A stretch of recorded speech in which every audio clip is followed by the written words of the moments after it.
Good afternoon, everyone. Welcome to the Atlantic Council. I'm Damon Wilson, Executive Vice President here at the Council. I'm so pleased to welcome you all here for today's kickoff event of More in the Med. Today we're here to shine a spotlight on NATO's South, perhaps a lesser-known priority in some of the transatlantic security debates of recent years. Since Russia's illegal annexation of Crimea in 2014, the headlines and much of the policy community have spent an inordinate amount of time talking about the challenges in Europe's east. But today we're going to look south, where the issues are indeed complicated, but equally important. At the heart of NATO's South is the Mediterranean, a strategic conduit between the Middle East, Africa, and a Europe that is intrinsically linked to the transatlantic security agenda. And historically, this has been a body that has cultivated one community. As an emerging flashpoint where challenges such as instability, terrorism, and uncontrolled migration come together alongside renewed competition from an increasingly assertive Russia and China, the region should be a priority, not just for Southern European nations, but for the whole alliance, including the United States. So to underscore that, today we're launching an important new Atlantic Council report co-authored by Ambassador Sandy Vershbow, former Deputy Secretary General of NATO and now a distinguished fellow here at the Council, and our own rising star, Laura Esperanza, who is Deputy Director of our Transatlantic Security Team and our Scrocross Center for Security Strategy and Security. The report, published in both English and Italian, if you haven't picked up a copy, please do so. The report looks at how the alliance can do more in the Mediterranean and how it can refocus its so far limited efforts in the region in pursuit of a revamped NATO Southern strategy. The report itself is a culmination of a project the Council has been conducting in partnership with Leonardo, and I'm delighted to welcome Leonardo's CEO, Alessandro Profumo, and so many leaders from Leonardo in Rome and DRS here in Washington who are joined us to be part of this. A huge thank you to Paolo Messa and Joe Militano, who have helped steer this effort from the start, and in particular to Bill Lynn, CEO of Leonardo DRS, who's also a board member here at the Council. Thank you for being here and for the support. We're grateful for your cooperation in this important effort. So while important in its own right, this project represents the beginning of a new body of work at the Council, and our Transatlantic Security Team intends to expand in the future. Our core mission is always focused on how the United States can work with our closest partners and allies in Europe, in many cases through NATO, to tackle the most pressing security challenges facing the world. And the Mediterranean is no exception to that. In fact, we want to put it at the heart of that. So the Atlantic Council has already begun to build out a significant portfolio in the Mediterranean. If we've increased our footprint and work with key players in the region, from Greece to the Balkans, Spain, now very much Italy, and of course, North Africa. Karim Mesram is here with us, who helps lead that work with Kirsten Fontenrose. So we're really delighted to have the ambassador with us today, Ambassador Verricchio. We're so pleased to have you here to be part of this conversation, to join this panel in a few minutes. You've been an important partner of the Atlantic Council since your arrival here. Italy is such an important key ally for the United States and NATO.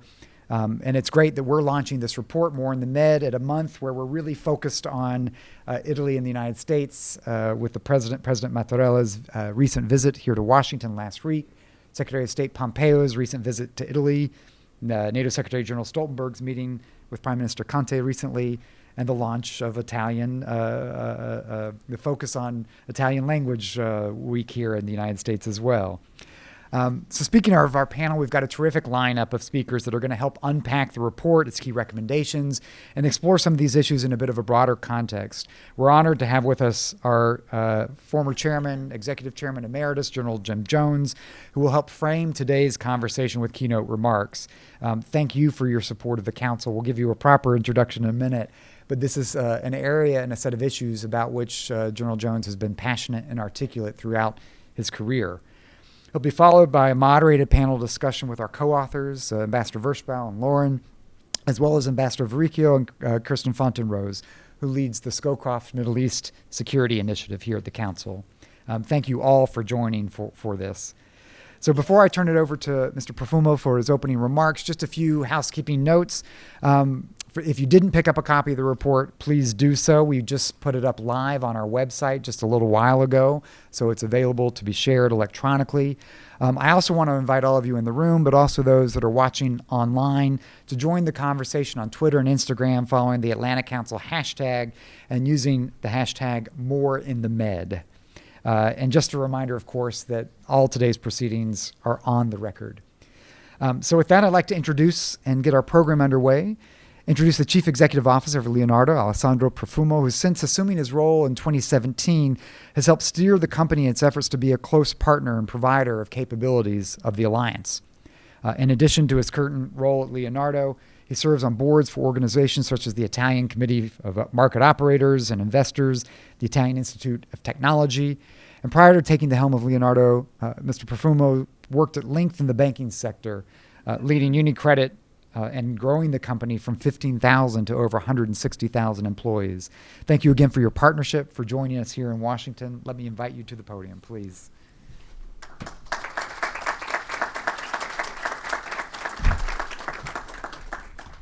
Distinguished guests, good afternoon. Let me first thank our speakers today, especially General Jones, who is incredibly important for us, Ambassador Varicchio and Ambassador Werschwell. Let me also salute the historic work of the Atlantic Council to create a deeper and more meaningful transatlantic partnership between Europe, United States, and Canada. This is an important forum where we can share ideas and enable stronger synergies, thus creating a roadmap for our common objectives. Through our shared efforts, we have achieved outstanding results.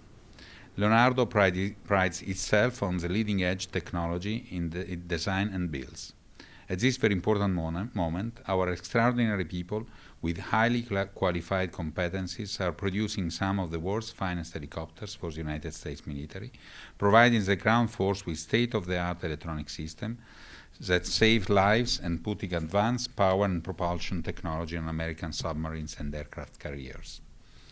This year, Leonardo is celebrating an important milestone, 50 years of serving for our U.S. government customer. For this reason, we believe technology is a key underlying element of the historic alliance between the United States and its European partners, including Italy. Our military stands together on the frontiers of freedom around the world, and our historic technology edge on the battlefield is strengthened by the active participation of industrial companies on both sides of the Atlantic. Leonardo is but a single manifestation of incredible strength and enduring warmth of the historic transatlantic relationship. Thank you for joining us today, and many thanks to the Atlantic Council for keeping the spirit of the Atlantic Alliance alive. Thanks a lot.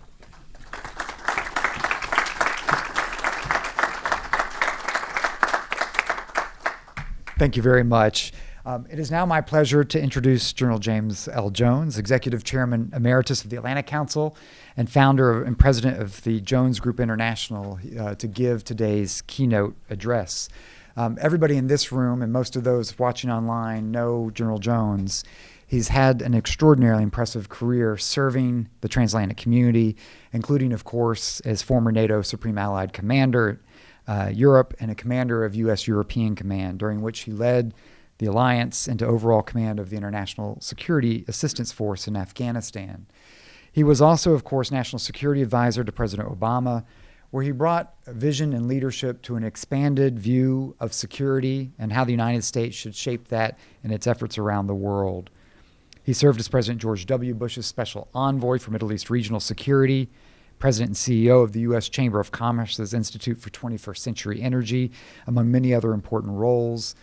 And on top of all that, General Jones led an extraordinary 40-year military career in the U.S. Marine Corps, serving from Vietnam to Turkey to the Balkans, ultimately becoming the 32nd Commandant of the Marine Corps, the most senior position in the Corps. And today he continues to be an important articulate voice on work here at the Atlantic Council on emerging security issues and how the United States can work with its allies on this new agenda. We're honored to have you here today to discuss a region where he has served and an issue set on which he remains so passionate. I want to thank you for being here. I want to thank you for lending your voice to this conversation. Ladies and gentlemen, please join me in welcoming General Jones to the stage. Thank you, Damon. Thank you.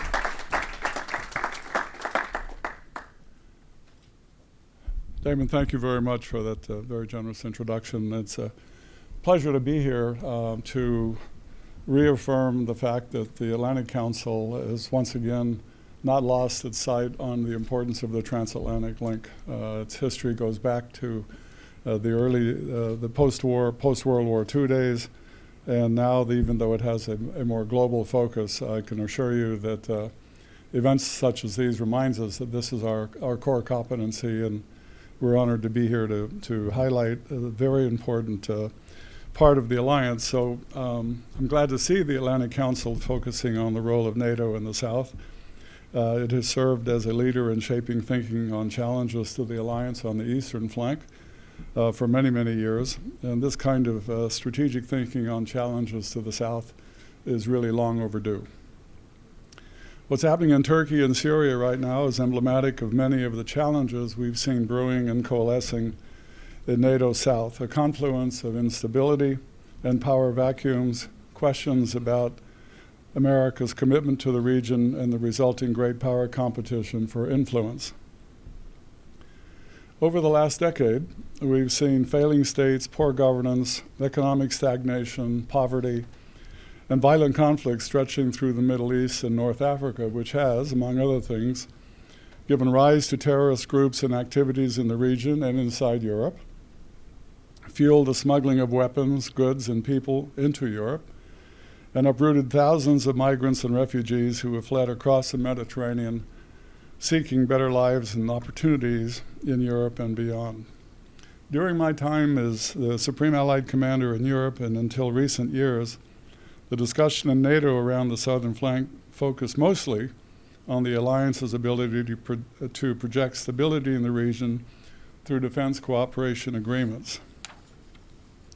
The Mediterranean Dialogue and the Istanbul Cooperation Initiative were the primary drivers of that engagement.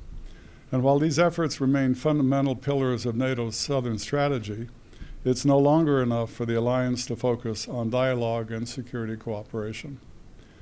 Deterrence must be part of NATO's new southern strategy. Great power politics are now at play in and on NATO's southern flank in ways they haven't been since the Cold War.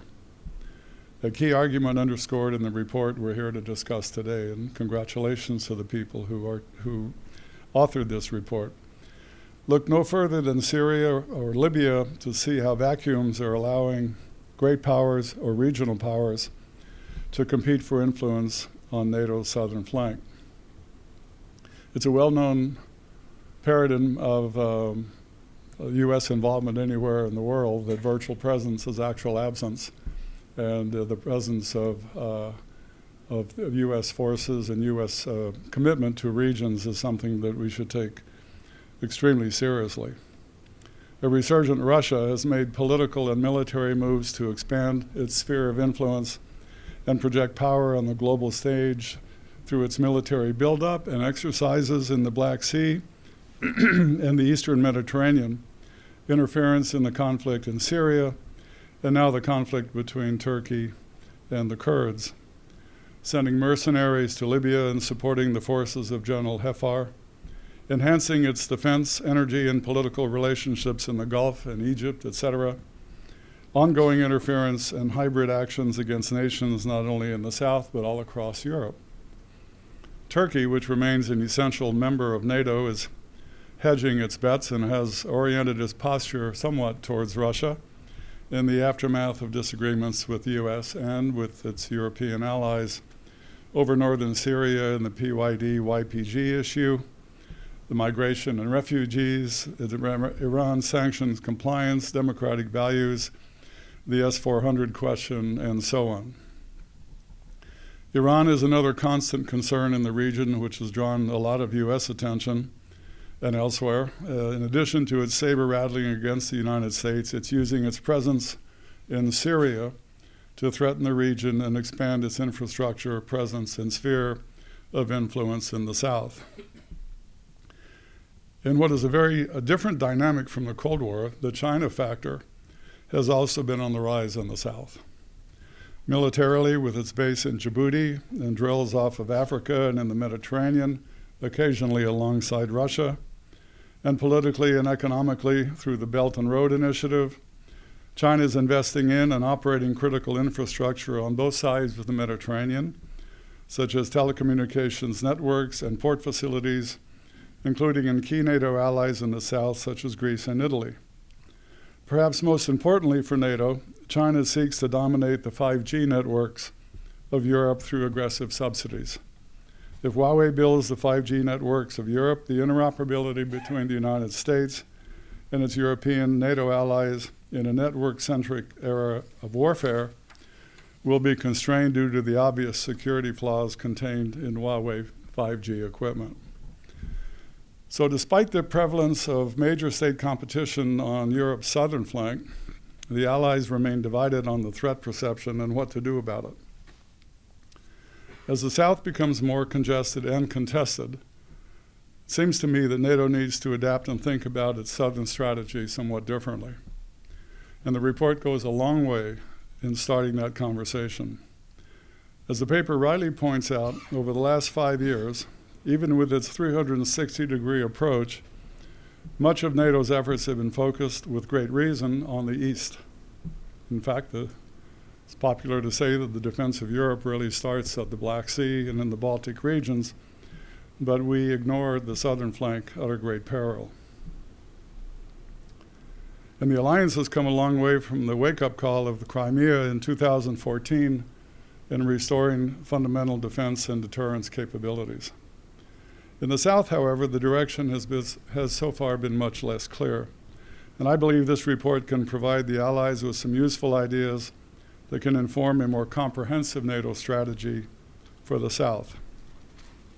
I think the report helpfully outlines 3 key pillars around which NATO can prioritize its efforts as it continues to adapt its approach: projecting stability more effectively, enhancing defense and deterrence in the South, and bolstering regional leadership in the South from allies like Italy alongside the U.S.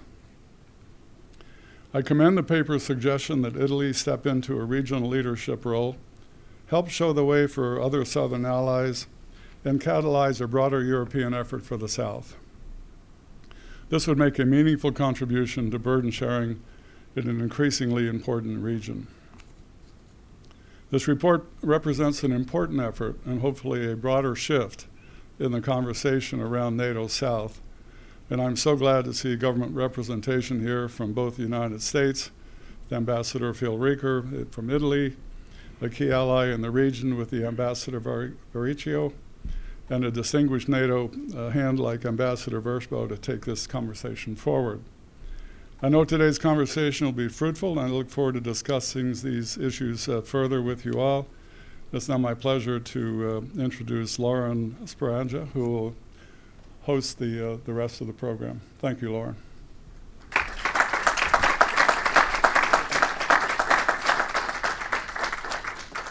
Well, thank you so much, Senator Jones, for teeing us up for a great discussion. And let me invite all of the panelists to please join me on stage. And as we get situated here, I just wanted to take a brief moment to introduce everyone, though I know many of these faces are familiar to this crowd. First, we have Ambassador Alexander Vershbow, who is, of course, a distinguished fellow here at the Atlantic Council and was most recently Deputy Secretary General of NATO. Before that, Assistant Secretary of Defense for International Security Affairs and Ambassador to Russia, NATO, and Korea. I'm also pleased to welcome Ambassador Armando Varicchio, Italy's ambassador of the US, to the US, of course. He was previously head of the Economic and Trade section here at the embassy, and before that held several high-ranking positions both in the Italian government and abroad, including at Italy's representation to the EU and also the European Commission. We're also fortunate to have Kirsten Fontenrose with us, who directs the Council's Middle East, the Scowcroft Middle East Security Initiative. And she has over 20 years of experience working with the national security apparatuses of nations in the Middle East and Africa. Most recently, she was Senior Director for Gulf Affairs at the National Security Council, and before that was at the State Department and National Defense University working these issues. So 3 different perspectives, and thank you all so much for being here. So I want to give everyone a chance to have some brief opening comments. But Ambassador Vershbow, as our author, why don't I turn to you first to give a little bit of context to pick up from where General Jones left off, why NATO's ability to be a strategic actor in the South has been constrained. Why is there an opportunity to change that now? And just a bit of more detail on the key recommendations in the report. Okay. Thanks very much, Lauren. Thanks for all your great work as co-author on this project. And also thanks to Jim Jones for setting the scene so well. And thanks to Damon and to Mr. Profumo for their opening remarks as well. NATO's southern strategy, or lack thereof, has been a key interest for me during the time I was Deputy Secretary General, which ended at the end of 2016. As has been said, NATO made a lot of progress since the watershed year of 2014 in bolstering its defense and deterrence posture against Russia, but it was more talk than action when it came to addressing problems in the South. And this theme figured prominently in my farewell address to the North Atlantic Council 3 years ago, and unfortunately the situation hasn't changed all that much since then. This is of concern in two key respects. First of all, it's a missed opportunity for NATO to play its part in addressing what are real and growing threats and challenges emanating from the Middle East and North African region.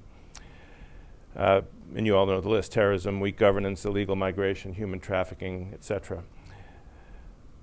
But equally important, the lack of an effective southern strategy could put alliance solidarity at risk. Because if publics in the southern NATO countries see the alliance as failing to address what they consider to be their priority concerns, it could undermine their willingness to share the burdens of collective defense against Russia, and everybody loses in that scenario. And I think the security situation has, if anything, become even more acute in the last 3-4 years. In addition to the dangers of instability, terrorism, and migration, Russia is back with a vengeance in the Eastern Mediterranean and the Black Sea, which adds a more significant geopolitical dimension to what we need to do. So NATO not only needs to do a better job of projecting stability, which is NATO's way of getting at some of the root causes of the security threats, but it also needs to bolster defense and deterrence and containment of Russia, and looking down the road, not too far, China and other revisionist powers as well, if it's going to really have a strategic impact on its southern neighborhood. Now, our report recommends 3 broad areas in which NATO could do more in order to have a truly strategic impact on security and stability in its southern neighborhood. First, projecting stability better, which involves putting more resources behind NATO's defense capacity building programs, so we could scale these up to a much more significant level. Deploy new tools like multinational training brigades and mobile training teams. Doing more of what we're doing now in Iraq in terms of a military-led training and capacity building effort, and working towards a more formal division of labor with the European Union, which has a broader toolkit, and NATO and the EU could do a much better job in complementing one another. One particular thing we focus on in the report is on empowering the NATO hub for the South, which is located at our Joint Forces Command in Naples. It has a lot of untapped potential for helping allies better understand the security threats from the region and engaging more with local governments. But right now, if you ask anybody at NATO headquarters, what do you think of the work of the hub? They kind of give you a blank stare. Nobody really knows.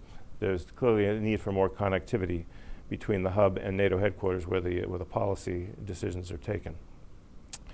Our second recommendation is to make the South the new East, where we suggest a number of different steps that could better deter the Russians, counter their efforts to limit Allied freedom of movement in the Med and in the Black Sea. We suggest an enhanced southern presence, ESP, to go with the enhanced forward presence that NATO's placed in the Baltics and Poland, and the tailored forward presence in southeastern Europe. And we suggest more exercises, having a southern dimension for NATO's readiness initiative, and doing more advanced planning for different kinds of scenarios, including high-end scenarios in the South. And of course, to be ready for real-world intervention if we have to be, particularly in Libya, where there's always hope for progress on a political solution and a power-sharing arrangement which would create the need for an international stabilization effort. Now, the final area of our report is the need for regional leadership in beefing up and carrying out a more robust NATO Southern strategy. And as you've heard, we argue that Italy, as the largest ally with the largest navy located in the center of the region, Italy should take the lead, and it should use tools like the NATO framework nation concept, both to coordinate the more substantial projecting stability programs that we recommend, but also building additional capabilities like the enhanced Southern presence and mobile training brigades.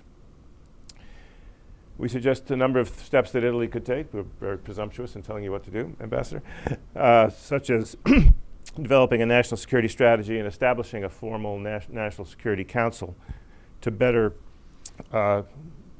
organize on a whole-of-government basis Italy's contributions to stabilizing the region, and using the U.S.-Italian strategic dialogue as a way of creating greater synergy between Rome and Washington and catalyzing greater efforts by some of the other allies in the region.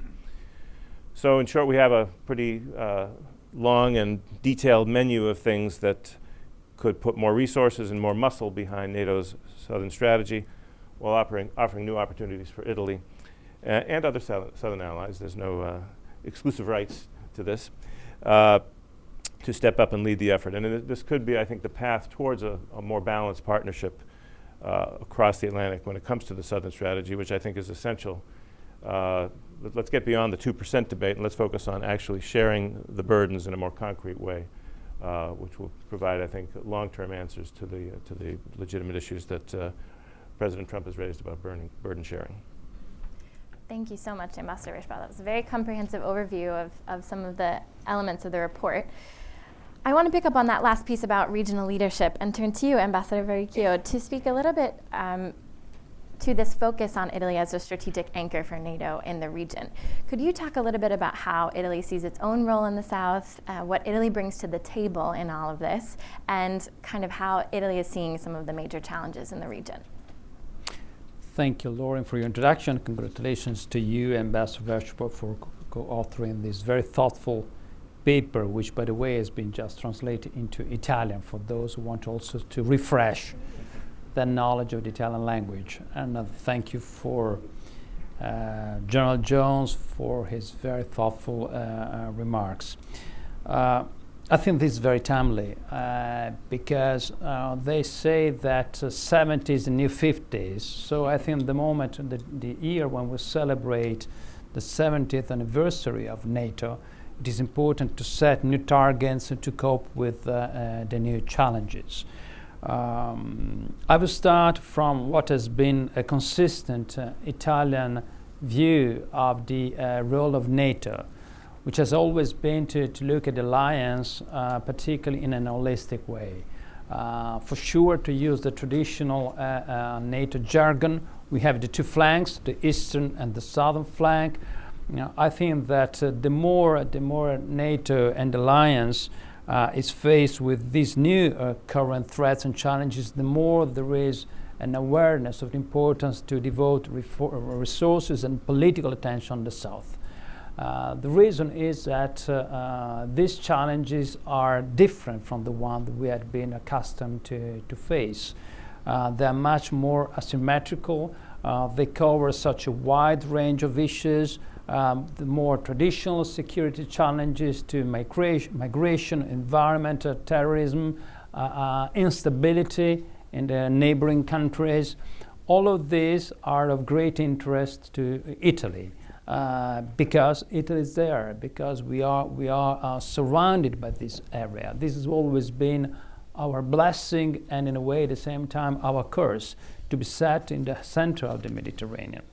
So our view is that there is a need to have a more holistic approach to security. And this view is also taking into consideration the pressing demands of our public opinions. Their appreciation of security is changing. what has been considered and given for granted for many years, a threat coming from the East, a big country, a big common foe, being focused on devoted more traditional resources to security, was considered a sort of fait accompli. This is not the case anymore. Our public opinion are questioning the leaders whether there is a trade-off between providing resources to security versus different areas. So the best possible option for our leaders to cope with the security demands and to make clear that security now covers such a wider range of issues that touch directly people's life. And nothing but, for example, migration really gives the idea. What I've been experiencing in the past years in the Mediterranean has given a vivid sense of instability, of insecurity. So this is where NATO has to come into the equation. This is where NATO has to renew its posture and has to show that the real bond of allegiance among the fellow members of the alliance takes into consideration the new challenges.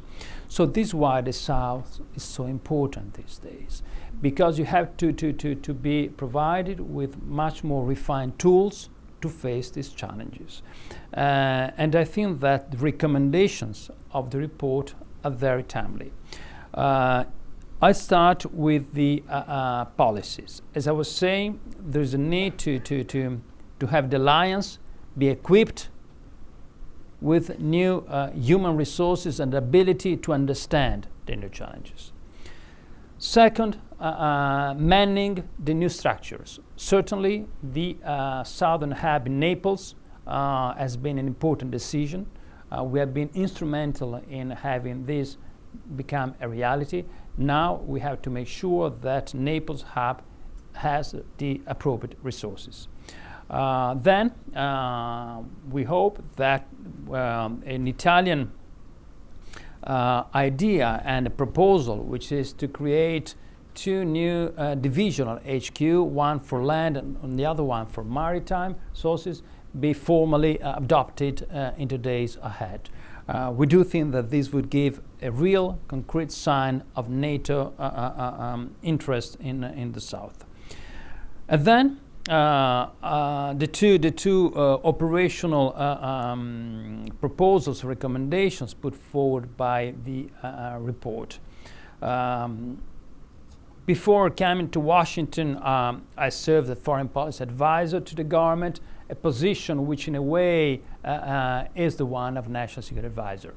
I was dealing daily with my colleagues. I had great relations with the then American national security advisor, a good friend of mine, and I think that there is a growing sense that when providing advice to the government, you have to be able to cover the different areas. Whether this will be officially turned into a new National Security Council, we'll see. But in a way, this is what is already happening. Second, the strategic dialogue that we have been established with the US. I do appreciate this recommendation. When our colleagues will be meeting in Rome next January, they will be devoting exactly on this. It is important that the different areas covered by this strategic dialogue, which are traditional security, but also energy, migration, and terrorism, are discussed in this coordinating way. I also include this energy security because what is happening these days in Mediterranean when it comes to energy flows is of paramount importance. Not just because of the need to diversify resources with all these routes coming from the east, but also because the Mediterranean and the new discoveries in the eastern Mediterranean could offer a great opportunities for countries in the region to seize the opportunities of a new development. And then the cooperation with the US. As a proud European country, founder of the EU, we do consider our strategic alliance with the US the cornerstone of our relations. And the visit here last week of President Mattarella of Italy, our head of state, confirmed our strong determination. We do consider that there is no alternative, there is no trade-off between European integration and transatlantic alliance. On the contrary, we do consider that the relation with the US has to remain strong and viable. So this is why even within NATO we are advocating even stronger cooperation. And if there is an area where this cooperation can show all its benefits, is the Mediterranean. So as has been reminded in the introductory remarks, this month we are celebrating the Italian heritage in the US. So the Italian navigator who left the Mediterranean and eventually ended up on the shore shows that that part of the world, which is our part of the world, the Mediterranean, remains closely connected to the US. The Atlantic has never been smaller, not wider, and this is what we are advocating every single day. We do this as government, but I think that I have to acknowledge the contribution of Leonardo, because I think that there is no government and official position unless there is a strong component of our industry. And what Leonardo is doing, I think, really shows every single day the connections between the two shores of the Atlantic. Thank you so much, Ambassador. Kirsten, let me come to you now, because we've obviously been talking about these challenges from the NATO perspective and from the European perspective, and you come at this sort of from the MENA angle. Could you talk a little bit about how U.S. policy is looking towards the region, towards the Southern Med and MENA in particular, and how that is playing out these days, particularly with recent events? Right, sure. Right now, the U.S. administration is pursuing two seemingly mutually exclusive objectives in the region. The first is the reduction of the footprint and the resources dedicated to both the Western Middle East and North Africa. And the second is a desire to either mitigate or manage the increasing influence of China, Iran, and Russia in that part of the world. So these competing objectives manifest themselves in some confusing policies, sometimes many of which are in the Western Middle East and North Africa. So things like the withdrawal from northeastern Syria, the limited, aka cyber-only, response to the attack on the Abqaiq oil facility in Saudi Arabia, the U.S.'s essential non-engagement in Libya, and the administration's refusal to engage with Iranian-backed components of governments in Lebanon and Iraq. So the president bases his decisions on the U.S. role in any conflict on kind of this standard set of questions. And I would say that as NATO frames their arguments to the administration on either increasing or maintaining engagement in the Southern Med, it's crucial to address these questions or know that you will face them. The first is, why is the U.S. there? The president interprets our success against ISIS in Syria, for instance, as a gift to the Assad regime and to Iran and Russia, and continually asks, why have we bothered investing blood and treasure to clear out this nuisance, only to hand the country over to these competitors? He also asks, what is it costing the U.S. to be there, and why are we the only ones paying that bill? Who are the countries that will help us in terms of troops and or funding to pursue these supposed global goals? And he asks, what does the U.S. have to gain by becoming or staying involved? So these are questions that the interagency deals with every day when trying to develop policy. And I would encourage our NATO partners to look at these questions as well when seeking to continue U.S. engagement anywhere, including the Southern Med. To illustrate kind of some of the current realities on the ground there, let's talk about a couple of examples. For instance, in Egypt, President Trump has an excellent relationship with President el-Sisi in Egypt. So much so that el-Sisi's argument that we could potentially face a banner of political Islamism across the region from Sudan to Egypt to Algeria, Morocco, Tunisia, Libya, if left unaddressed, this does resonate with the president, but not enough that he wants America to get increasingly involved. So this is an indicator that it's probably the time to reinvigorate the Med dialogue, for instance, and use it as a platform for reaching actionable consensus on the way forward for places like Libya, for places like assisting the Egyptian government with what it's seeing right now, for places like the future of Algeria. where in some cases we've got different actors, external actors with competing objectives operating on the ground and creating divisions that either stunt or prevent, whether it's progress towards stability or economic growth. Do not wait for the US to lead. It's not going to happen within this administration, and it may not happen for the foreseeable future because of other competing interests and places where we're putting energy. The Southern Med, unfortunately, is very low on the president's radar right now. Let's look specifically at Libya. The withdrawal of U.S. forces from the northeast of Syria should be a clear indicator that the U.S. is not about to wade further into Libya.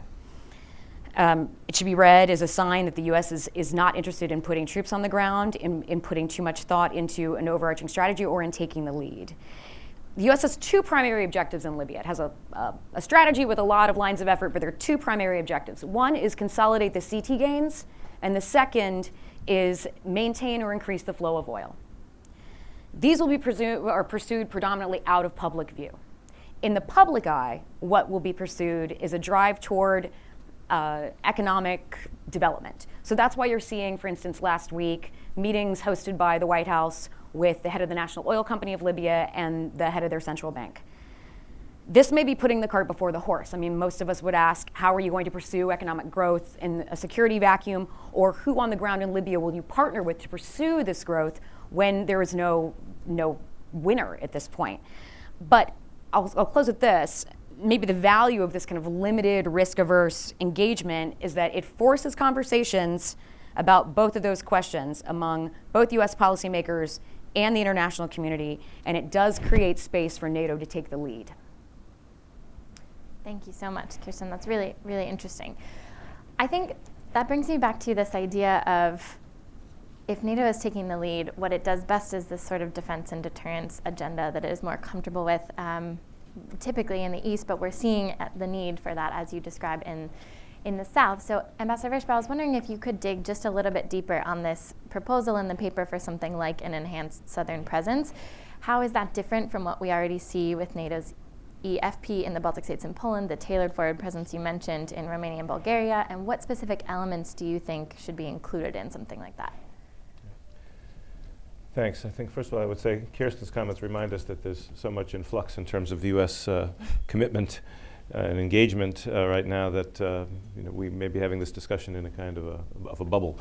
And I would also say that even if we were to implement everything that is in our report, NATO would still only be one of many players in the region. NATO is never going to become the first responder that's going to take charge of stabilizing the region. Mm-hmm. But NATO could be attractive to the administration as a way of getting other nations to step up and share burdens and do things that we either don't want to do at all or don't want to bear a disproportionate burden for.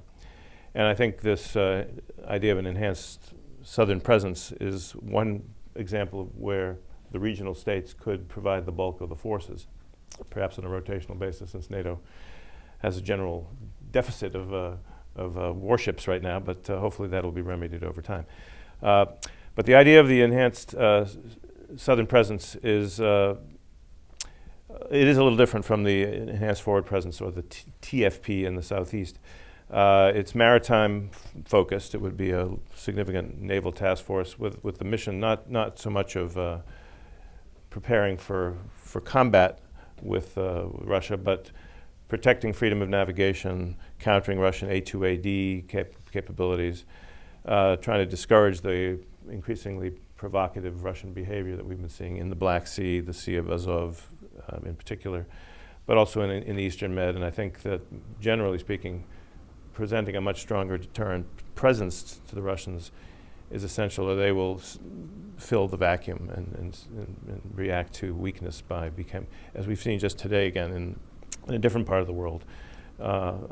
In Korean airspace, the Russians have staged another series of provocative air maneuvers. So a maritime-heavy Southern presence, I think, could make a difference. It could be complemented, of course, by having other high-end capabilities. You need anti-submarine warfare, minesweepers, better intelligence, surveillance, reconnaissance, so you're ready for different contingencies. But I think that the key is to present some counterweight to the more aggressive posture that Russia is presenting right now. Thank you. And as we think about defense and deterrence in the region, I think we can't ignore the fact that obviously Turkey is a key player here. And especially, given its geography, but also it's the second largest ground force in NATO, but there's also the US and NATO military presence. Given the current difficulties, both with the bilateral relationships, but also the NATO relationships with Turkey, whether it's the current events that we're seeing in Syria, the S-400 deal, or even this broader question of values, and this is a question for all of you, perhaps from different angles, but how do we see Turkey's role as part of a revamped NATO Southern strategy? Ambassador Vershbal, maybe you want to take that first, and then I'd love to hear the Italian perspective, and then Kirsten from the regional perspective. Well, having spent so much time at NATO, I still would insist that NATO is better off having Turkey in as a member, and that we try to contain the damage from recent events, both on a bilateral level, but also within NATO. Because ultimately, if we can continue to engage with Turkey and ensure that it doesn't completely go over to an alliance with the Russians, it gives us much more space in which to pursue some of the initiatives that we've suggested, the enhanced southern presence. Right now, I think Turkey is becoming even ambivalent about seeing NATO increase its presence in the Black Sea, which I think would cause tremendous alarm, not only among allies, but among the Ukrainians and the Georgians, who are looking to this as an important counterweight. So we have to find some way to sort of get through this, hopefully convince the Turks to bring this operation to a rapid close, and then try to sort of, maybe through the Southern strategy, which Turkey, one would think, would be more interested in, convince them to play with the team rather than at cross purposes. Perfect. Ambassador Riccione. Well, I couldn't agree more on the need and shared interest of having Turkey as a viable member of the alliance. As always, geography matters. I still remember my colleague and friend, the Turkish ambassador to Belgrade, when I was serving there. He had a map of Turkey not as the way we usually present a country, as the eastern wing of Europe, but Turkey at the center. If you put Turkey at the center, if you go around and see what is around Turkey, you do realize the importance of the country. So for the alliance, it's strategic. At the same time, it's always difficult to split security issues in different theaters. Of course, we are very much concerned these days about what is happening in northern eastern Syria. But Turkey is a crucial player in the Mediterranean. Turkey is a crucial player in Libya, for example, since Kirsten very rightly so mentioned Libya. So it is impossible really to limit in different components. We have to have this, as I was saying, holistic approach to security. And the more we do so, the more we also address the issue which has been, in a way mentioned across the board of burden sharing. Of course, we do acknowledge, we do realize that the administration, the U.S. administration, is particularly focused these days on burden sharing. By the way, this is not new because, I was in Wales at the NATO summit when the 2% target was defined. This was not a Trump administration target. This was an Obama administration target. So it has always been there. So we do realize that there is a need to address, and there is a need for European countries to do more in ensure and participate into the collective security. But precisely what we're talking about in the Mediterranean give us the idea that security has to be conceived in a much broader view. For a country like Italy, what we do to tackle migration, what we do to invest in Africa, what we do to promote democracies in Mediterranean countries. This is a very, very important direct contribution to collective security. It's not just, the figure devoted to the more traditional expenses of NATO, even if, by the way, Italy, when it comes to investment, is one of the most advanced countries of the alliance. It's not just human resources and physical contribution. We are investing a lot to advance the capabilities. But I say this because I still come back to my political point. These days it is impossible, it is absolutely necessary to show to our public opinion that we meet their requests, that we understand their concerns. NATO, and I agree with Ambassador Berchtold, cannot be the only provider of security. There are other subjects, but NATO still remain the backbone of our security. A stronger and more united NATO is absolutely necessary for all of us, both for European countries and for our American partners, United States and of course Canada. So I think that this is absolutely necessary, and when our ministers, now ministers of defense, meet in Brussels this Thursday, this will be very important. They will discuss Turkey, because Turkey is the issue of the day. You cannot skip reality. But at the same time, they have to go beyond that because they have to work to make the alliance stronger. Thank you. I want to come back to some of the points that you raised, but first, Kirsten, can I ask you, how does Turkey fit into all of this from your perspective? How are we seeing the Trump-Erdogan relationship play out, and what does that mean for the region? Sure. On the recent phone call between Erdogan and the president, I think Turkey took advantage of its NATO membership here. I think their calculus was that if the U.S. isn't going to punish an adversary like Iran for attacking a close ally like Saudi, they're definitely not going to punish a NATO ally for attacking a stateless people, and just figured they kind of had freedom to move on that. What this knock-on effect is then is you look at Iraqis being less excited about NATO presence in Iraq than you'd think they would be, because they perceive NATO to be European money and Turkish troops, and they don't want Turkish troops on the ground in Iraq. So there are sort of second and third order effects to this action in northeastern Syria, beyond just the Syrian border and beyond even the conflict itself. Also, I would say, Turkey is a fully uniformed player in the Gulf Rift, and that plays out again in Libya, it plays out in their relationship with Egypt, and they are described to the administration by other folks in the region as cheerleaders of the Muslim Brotherhood. So there's quite a few angles. It's not just Turkey, the NATO ally, it's also Turkey, the potential, purveyor of political Islam and the like. So it gets fairly complicated. The president has a great relationship with Erdogan, but he also has a great relationship with folks who do not like Erdogan. People like President al-Sisi, people like Sheikh Mohammed bin Zayed of the UAE. So it's not that Turkey has some stranglehold over the president. It's simply that as a NATO ally, they do have a leg up in ways that they can kind of lean on that in ways that other countries may not be able to, even if it's sometimes not for reasons that we would respect. Thank you, that's really helpful.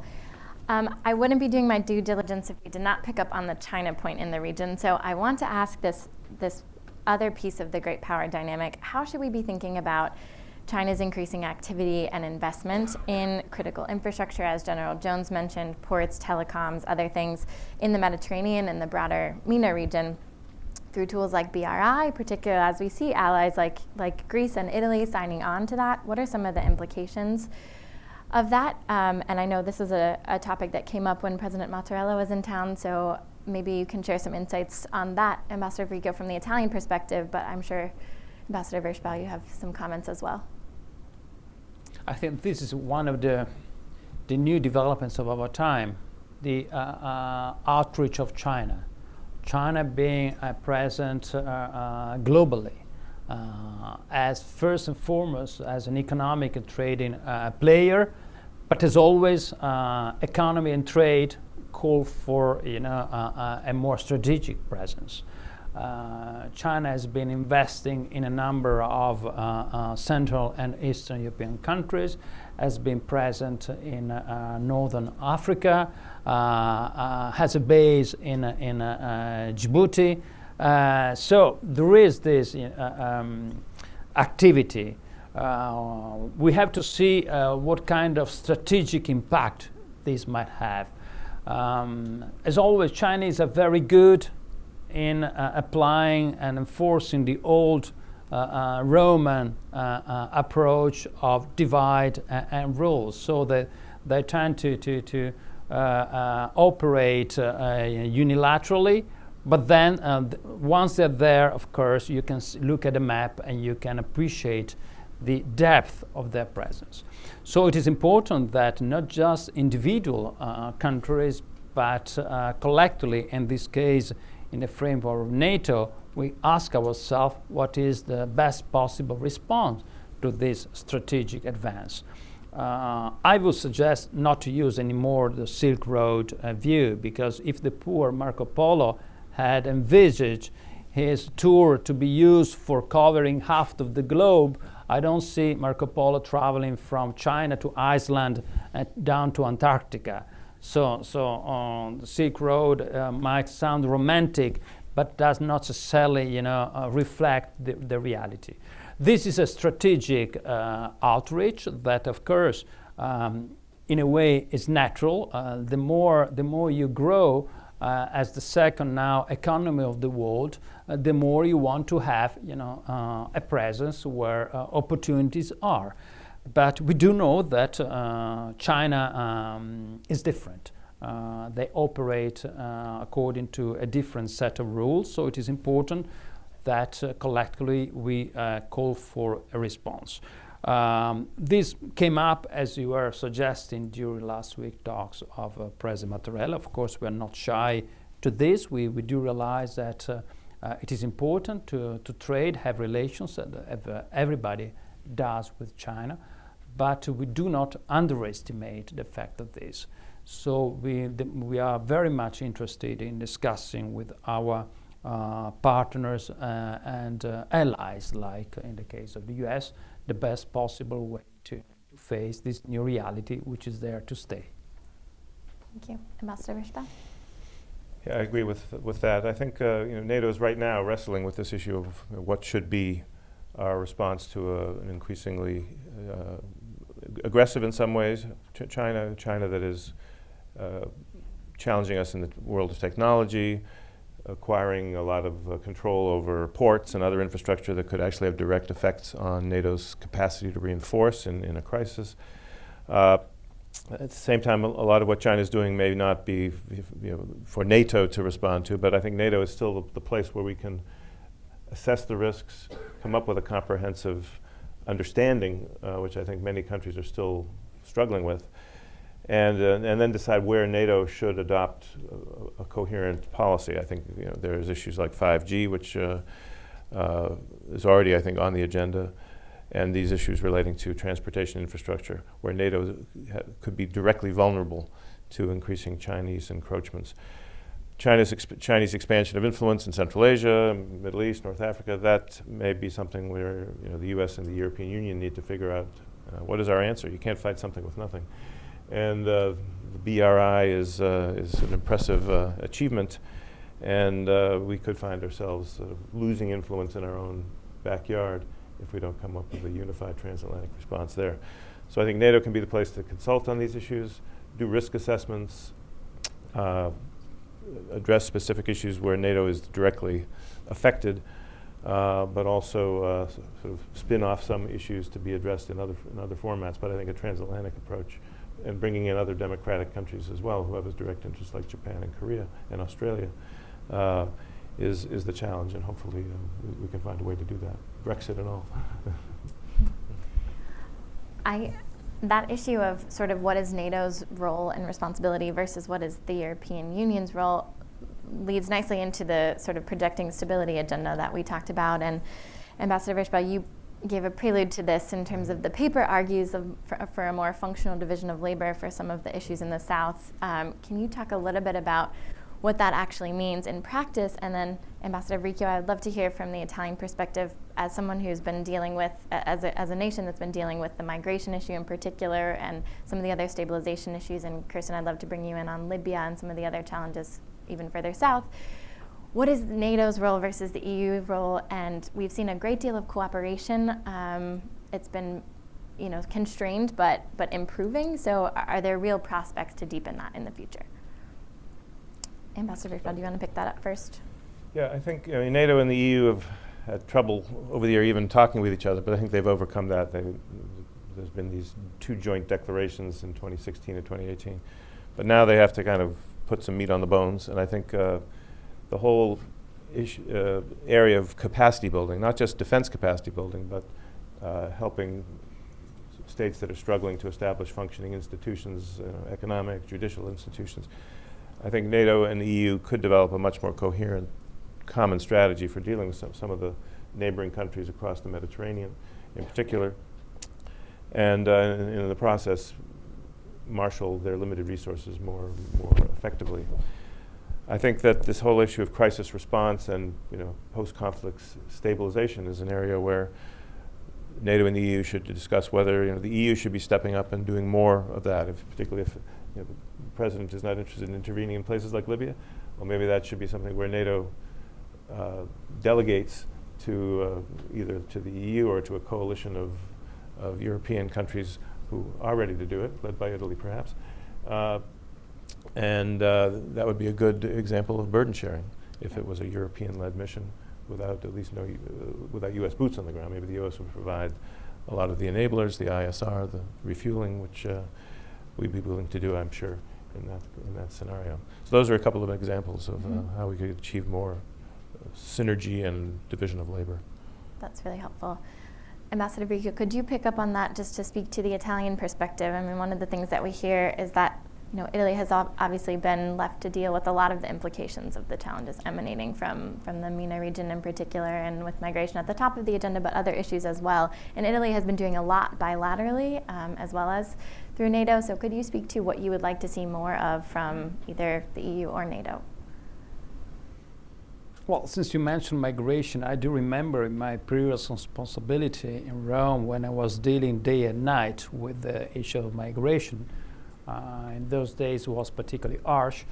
We had in the Mediterranean a European mission going under the name of Sofia, a young girl who unfortunately was there but actually was born on an Italian ship, was given this name. We had a NATO mission, and then we have our national resources. So that really gives the idea of the need to coordinate. This is not just a logistical nightmare, and that fortunately can be matched because of the great experience of NATO in coordinating different forces on the ground. But also gives the idea that politically there is a need to convergence between what Europe does, what the EU does in terms of providing security to its member states, to what the alliance does. Traditionally, NATO has a great experience. Whenever you want to be serious, you rely on the ability of NATO to provide procedures, to provide structures, command and control. But Europe is doing a lot. As Italy, we have been advocating a stronger European political investment in defense. The more Europe turns into a real political body, the more there is a need to address security issues. We cannot have a political entity like the EU without a proper collective foreign policy and security dimension. But we have always been careful in avoiding any duplication and any risk of dividing Europe from the US. This is a temptation that is very much narrow-minded. We have to make sure that a stronger European defense goes to the benefit of the transatlantic defense and security. there is no decoupling there. This would be a major mistake. Some might advocate this, dreaming of a sort of Europe turning its back to the Atlantic.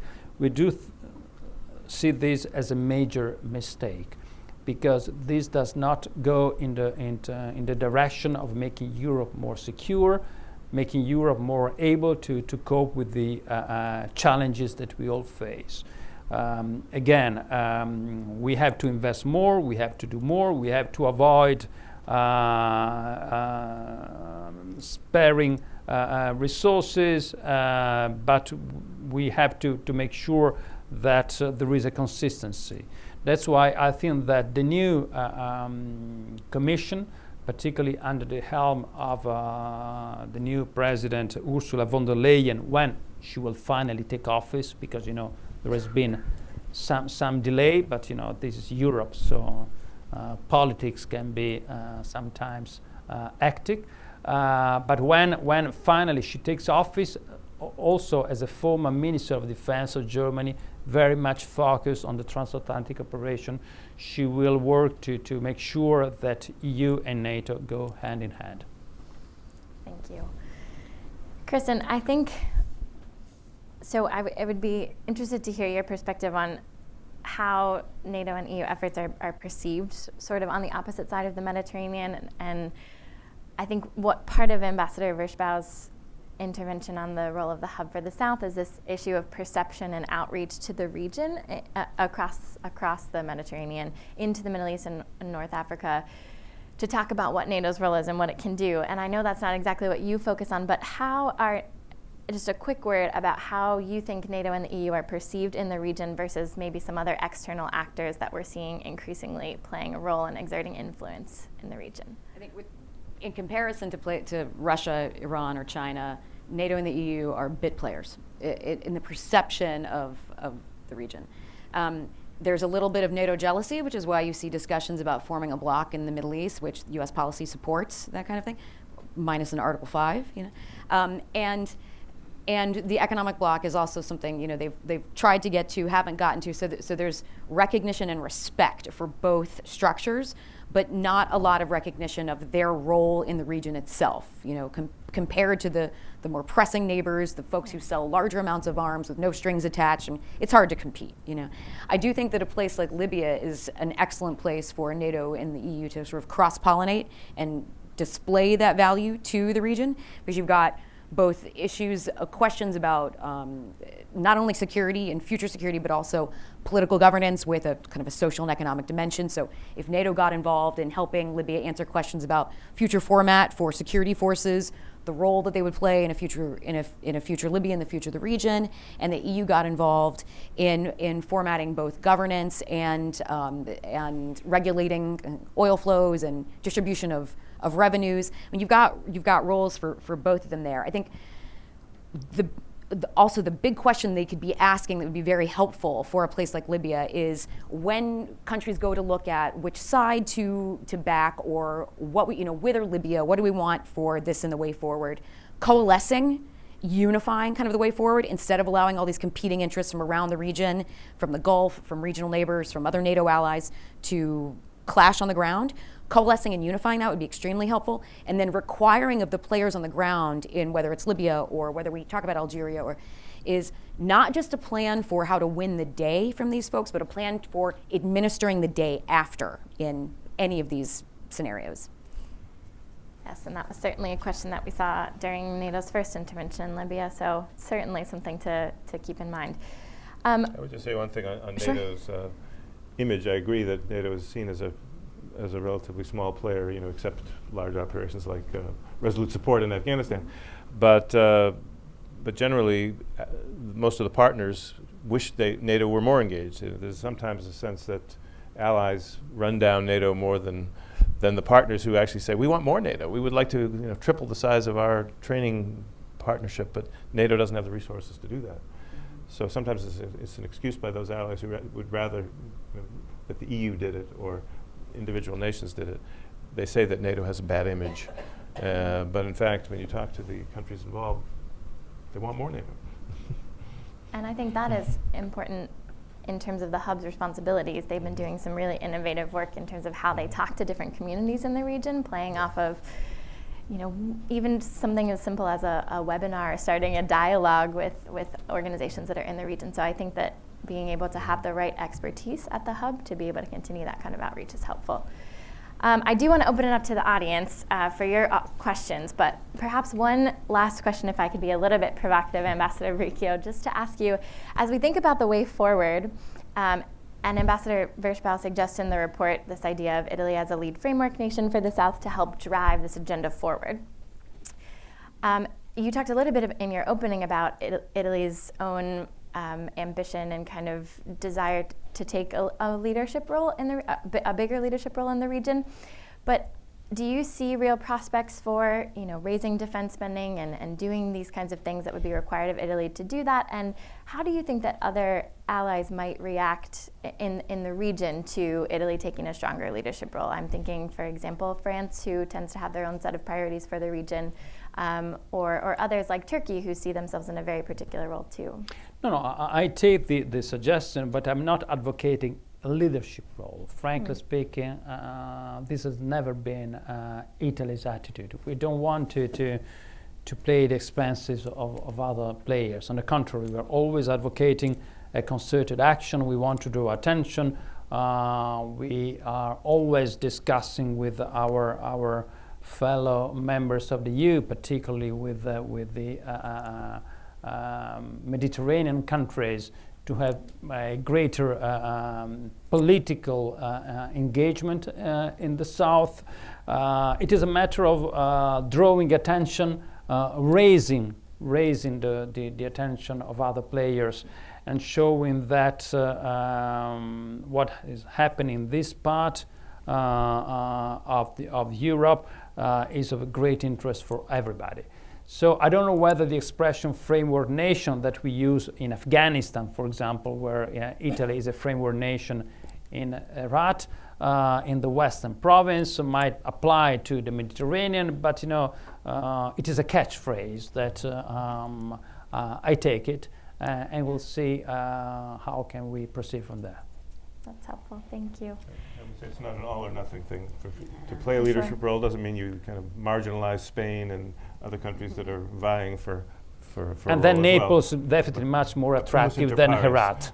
so. And I think that's an important point, Ambassador Vershbow, about how to drive the agenda forward and help outline opportunities for other allies to plug in as well. Sure.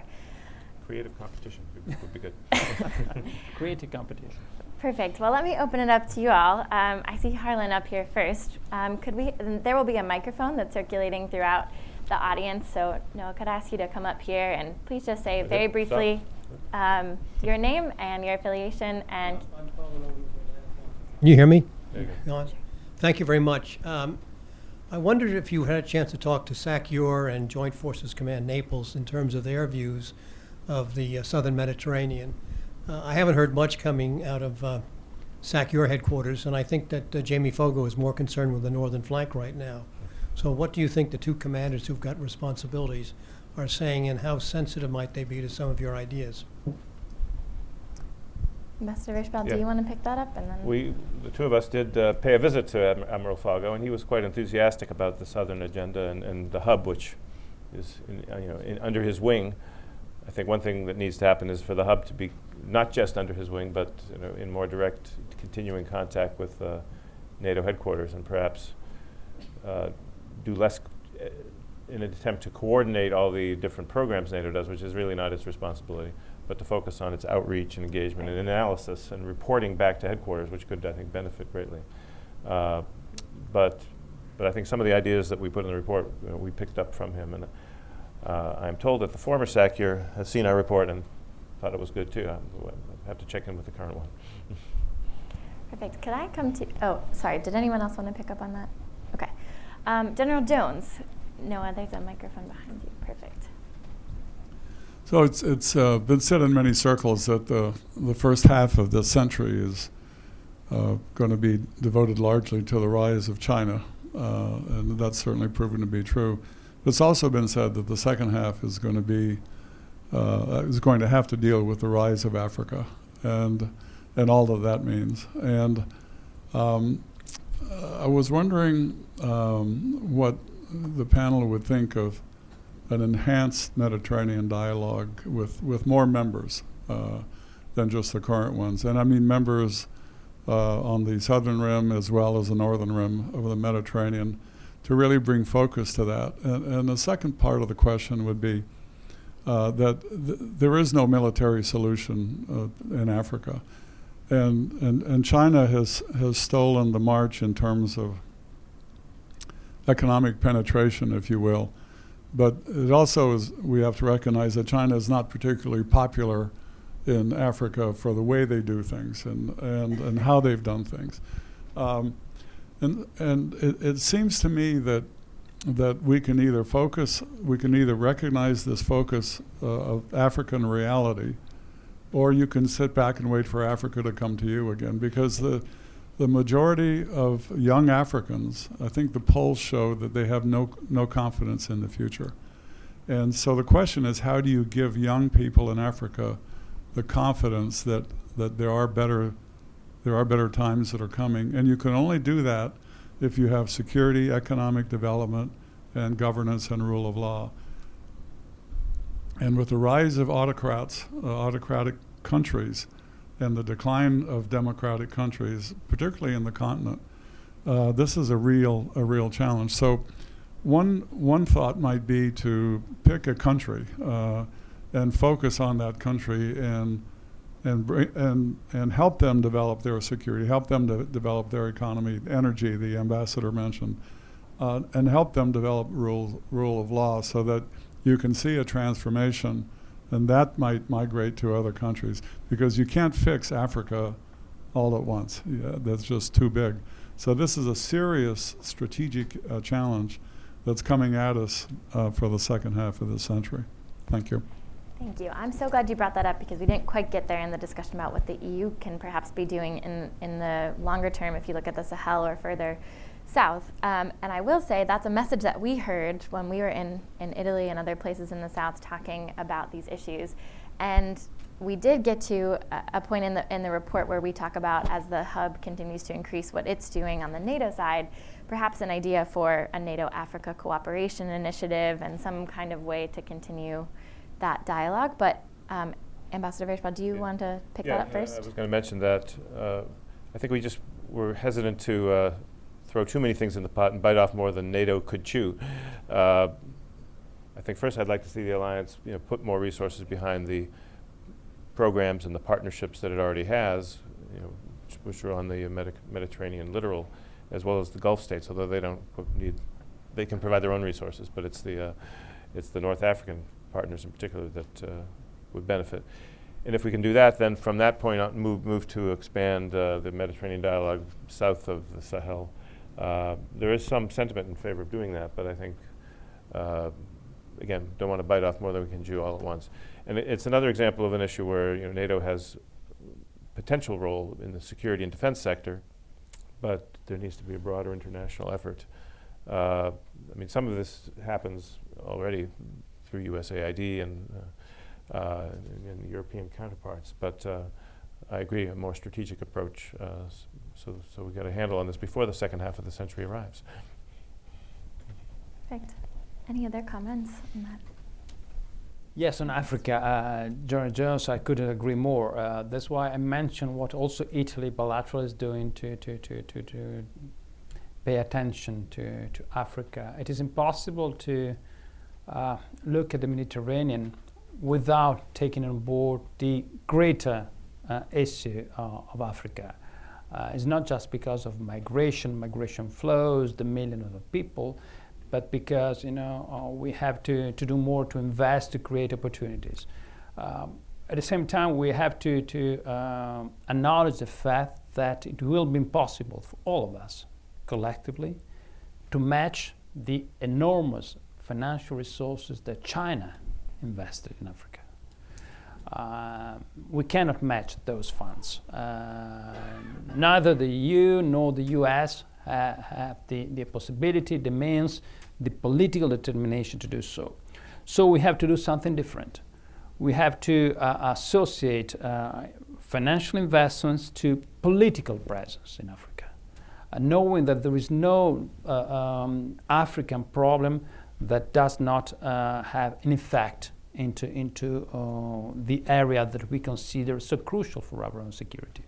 By the way, this is why I think that one of the most positive news that we received in recent weeks has been the Nobel Peace Prize attributed to the President of Ethiopia, for what he has been doing to broker peace in the Horn of Africa. Because unless we create opportunities for these countries to stop their civil wars, to address basic needs, to create opportunities for their people, we will be faced with enormous problems.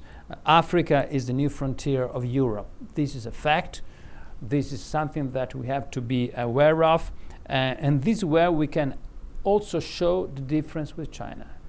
Because now I think everybody may appreciate the fact that the enormous financial resources devoted by China have not at all set in motion a process of development. On the contrary, have created a well-known debt trap, have created internal problems in different countries. We have to do something different and to show the difference of democracies. So this is why I think that both within the EU, but also eventually NATO, the more we do, the more we invest politically in Africa, the more we address our own security challenges. I would agree. There are over 1 million Chinese citizens in Africa right now, and I'm a little jealous of their policy. They can do so much more than we can, and they kind of mask a written, stated policy of colonization kind of under the guise of economic development, and this policy of militarization under the guise of public diplomacy. But hats off to them for giving themselves the leash to do it and pursuing it. We just can't. We can't. Our Prosper Africa strategy and budget doesn't begin to touch theirs. On the West, you've got them offering assistance to Libya that will put generations of Libyans in debt. On the East, you've got, from what I was told by folks who would know inside, all but 3 cabinet ministers in Kenya who are on the dole, who just sort of bought out by China. So we're not going to compete by traditional means. But maybe if you're looking for concrete ways that NATO could perhaps play a greater role in Africa, looking specifically at the Southern Rim, something like looking at assisting them with repurposing the high levels of the Egyptian military. Egypt has a military structure that goes like this, whereas ours goes like this. So they have a lot of top-heavy folks. They don't take them off the payroll when they retire because they could then stage a coup. So why would you take that risk? So they could use some help in coming up with ideas on how to repurpose this trained, seasoned core of military officers, for instance. And that's a very kind of concrete, graspable project that would create maybe a broken windows example of the way that NATO could be helpful in that Southern Rim. Thank you. Well, I'm conscious of the time, but let me take maybe one more if we have it. Yes, this woman in the back, please. And then if I could just... Here you go. It's right there. Okay, thank you. Ardita Dunellari, I'm a journalist with Voice of America, and since we're discussing that NATO cannot be all things to everybody, and that there are other structures and organizations that serve quite an important purpose, I'm thinking, what's your take on the recent EU decision to stall accession talks with Albania and North Macedonia, considering that has spelled quite a bit of maybe not political instability, but has shattered that idea of stability that comes through further EU and Euro-Atlantic integration. Does NATO have a role to play to make up, or at least to assure these countries that there is a Euro-Atlantic future for them? And also another question for Ambassador Varricchio. Since Italy is taking a heightened leadership role in the Mediterranean, and my personal opinion, it's high time since it has done so much in the region. I was wondering, are you getting support from other NATO allies like Albania in managing the crises in that area? And as more and more is talked about increased financial contributions from member states in order to meet their 2%, what about other contributions, military capabilities, joint partnership in dealing with the crisis? So where do these countries stand in their obligations? Thank you. And maybe if I could just ask for timing's sake, a quick response from each of you as your final comment, and then we'll wrap up. Anyone who wants to take that? Well, in Albania and North Macedonia, it was a serious setback for them, and I hope it's only a temporary delay and not a strategic shift by the European Union away from promoting Euro-Atlantic integration for all the countries in the Western Balkans. Even Serbia is on track. So in the meantime, Albania already is in NATO, and North Macedonia is almost in. I think the U.S. Senate is ratifying even as we speak, and there's a few countries left, so they'll be members by the spring. But it's in the interest, I think, of Europe that all these countries follow the path that others have already followed to carry out the reforms that are required. It'll make the Western Balkans a much more stable place, and it'll reduce Russian opportunities for mischief making, which were part of our motivation of writing the report that you're hearing about today. Excellent. Well, in the interest of time, why don't we close the discussion there, unless Ambassador Ricky has one last comment. The second question was for you. I'll answer the second question, but simply just only say that Ambassador Vershbow has been very diplomatic. I will be less diplomatic, and I would say the decision not to open negotiations with Albania and North Macedonia is a clear, a simple, huge mistake. Second point, yes, of course, we are advocating other Mediterranean countries to be more engaged. I wouldn't pick the example of 2% because that is not the issue. What we do need is to have more political engagement and awareness, because there is no national policy in the Mediterranean. All our challenges are multi-dimensional and multinational. So the more we work together, the better it is, and Albania is a great partner. And this is why the very day when the European Council took this round decision, our Prime Minister was visiting Albania to show cooperation and to show that for us, relations with these neighboring countries is so important. Fantastic. Well, please join me in thanking our speakers for an interesting discussion. And thank you all for joining the Atlantic Council, and stay tuned for more work on the Mediterranean. Absolutely.